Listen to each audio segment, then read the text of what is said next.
we have 7 draws and they lost more games. And what does that have to do with the standard? But in terms, do you feel like maybe you have to go for the jugular a little bit more in terms of I'm really disappointed about your question. I'm really disappointed. I have to say, no, just because it was you feeling. It's football that we don't play PlayStation. Eh?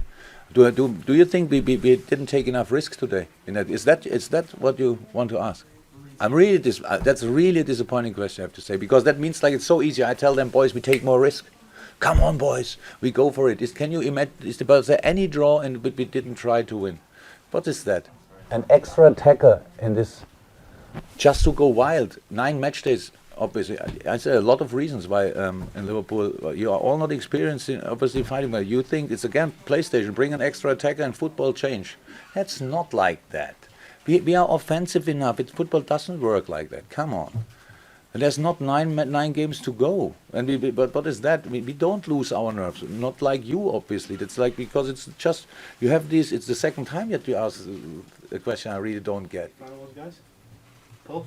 No? Okay. Thanks, guy. Maybe you're now afraid, eh? Bye bye.